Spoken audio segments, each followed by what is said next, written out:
हाय बच्चों, कैसे हो। मैं अजीत सांगा, फिजिक्स लेक्चरर। आज बच्चों हम शुरू कर रहे हैं क्लास 12th की फर्स्ट यूनिट, जिसका नाम है इलेक्ट्रोस्टैटिक्स।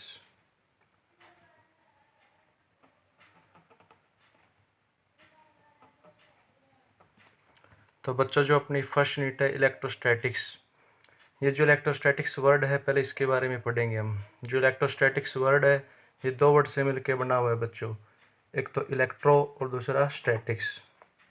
तो बच्चों, जो इलेक्ट्रो है इसका मीनिंग होता है चार्ज, और जो स्टैटिक्स वर्ड है यहाँ पे इसका मीनिंग होता है एट रेस्ट।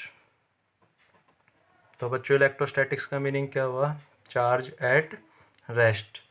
तो इलेक्ट्रोस्टैटिक्स क्या है बच्चों? ये एक ब्रांच है, तो it is the branch of physics. तो बच्चों, ये फिजिक्स की एक ब्रांच है जिसमें हम किसके बारे में पढ़ेंगे?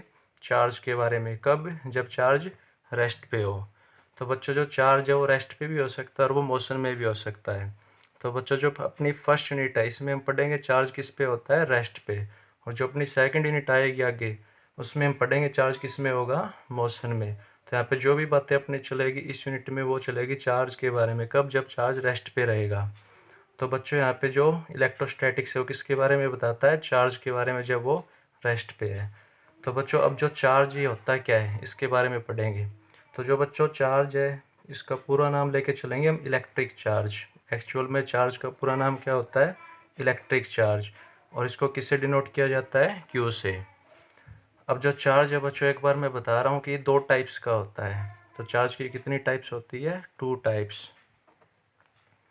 तो बच्चों, एक जो चार्ज है वो होता है पॉजिटिव, और एक दूसरा जो चार्ज होता है वो होता है नेगेटिव। तो चार्ज की 2 टाइप्स है, कौन कौन सी? पॉजिटिव चार्ज और नेगेटिव चार्ज।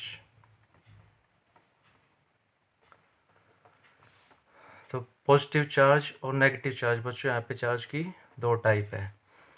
अब जो चार्ज है देखो बच्चों, मान के चलते हैं यहाँ पे हम कोई भी 2 बॉडी अपने पास, एक बॉडी हमने नाम रख दिया ए और सेकंड बॉडी का नाम हमने रख दिया बी। तो यहाँ पे जो 2 बॉडी है बच्चों ए और बी, मान के चलेंगे हम कि दोनों पे क्या है? Positive charge. ऐसा हमने मान लिया चार्ज को समझने के लिए। तो अगर यहाँ पे बच्चों 2 बॉडी है जिनके ऊपर पॉजिटिव चार्ज है तो ये दोनों क्या करेगी? एक दूसरे को रिपेल। ये क्या करती है? रिपेल करेगी एक दूसरे को। अगर बच्चों दोनों पे नेगेटिव चार्ज है तो ये भी क्या करेगी? रिपेल। अगर एक बॉडी पे पॉजिटिव चार्ज दूसरी पे नेगेटिव है, या फिर फर्स्ट पे नेगेटिव है सेकंड पे पॉजिटिव है, तो वो क्या करेगी? एक दूसरे को अट्रैक्ट। तो बच्चों, यहाँ पे अगर किन्हीं भी 2 बॉडी के ऊपर चार्ज है वो या तो एक दूसरे को क्या करती है? अट्रैक्ट, या फिर क्या करती है? रिपेल। तो बच्चों, चार्ज क्या होता है? चार्ज एक ऐसी फिजिकल क्वांटिटी है, it is a physical quantity. तो चार्ज एक ऐसी फिजिकल क्वांटिटी है। फिजिकल क्वांटिटी तो बच्चों आपको पता है, +1 में हमने पढ़ा था, जिनको मेजर किया जा सके। तो चार्ज क्या? It is a physical quantity due to which, जिसके कारण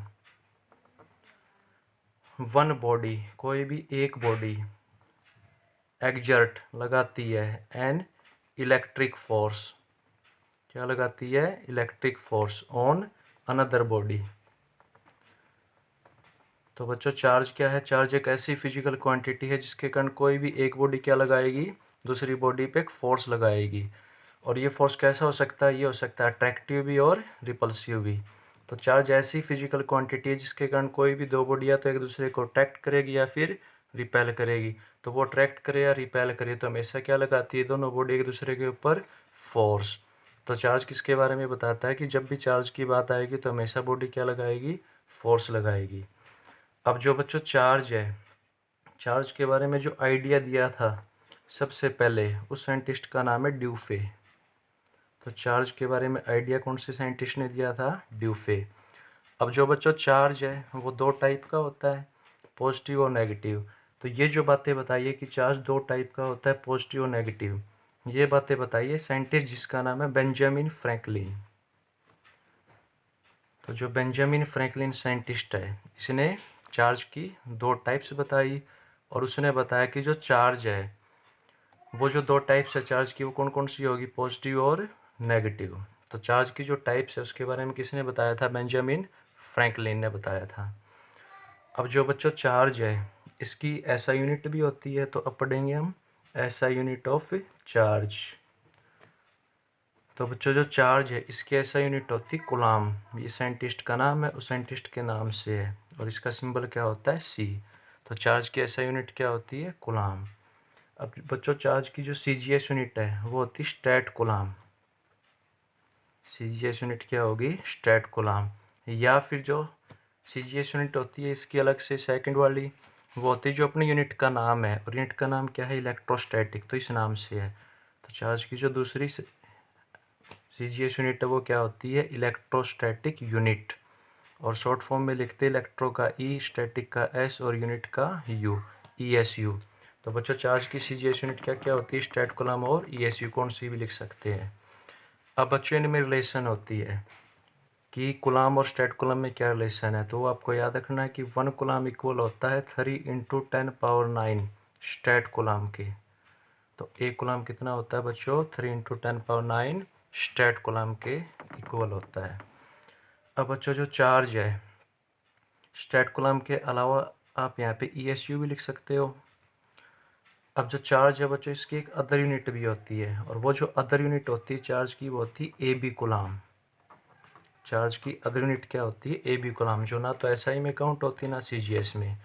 अगर आपसे पूछा जाए कि जो चार्ज है इसकी जो अदर यूनिट है AB कूलाम वो कितने कूलाम के इक्वल होती है, तो 1 AB कूलाम इक्वल होता है 10 कूलाम के। ये पूछा जा सकता है एग्जाम में 1 AB कूलाम कितना होता है 10 कूलाम के इक्वल होता है। ठीक है बच्चों।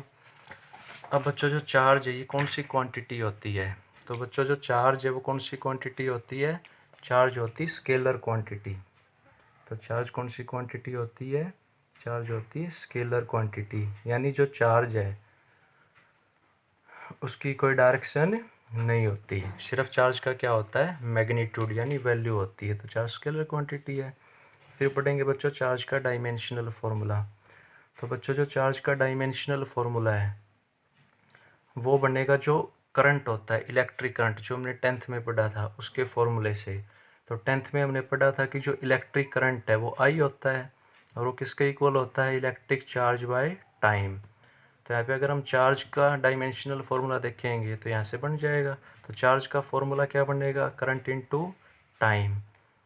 तो बच्चों यहाँ पे जो डायमेंशनल फार्मूला बनाएंगे उसके लिए अगर हम देखें जो चार्ज का फार्मूला है उसमें करंट इनटू टाइम है, तो यहाँ पे डायमेंशनल फार्मूला बनता है MLT से। तो M यहाँ पे मास तो 0 है तो M0, लेंथ भी 0 है लेकिन टाइम यानी T1 आएगा, और जो करंट है इसकी यूनिट क्या होती है एम्पियर, और करंट की जो यूनिट एम्पियर है वह इसका क्या होगा डायमेंशनल फार्मूला, तो यहाँ पे आएगा A1। तो चार्ज का डायमेंशनल फार्मूला क्या होगा M0 L0 T1 A1। तो बच्चों ये हमने कुछ बातें पढ़ी है चार्ज के बारे में। ठीक है बच्चों, तो ये हमने आज शुरुआत की है इस यूनिट के बारे में, और बाकी जो आगे का काम रहेगा वो आगे हम पढ़ेंगे। Thank you.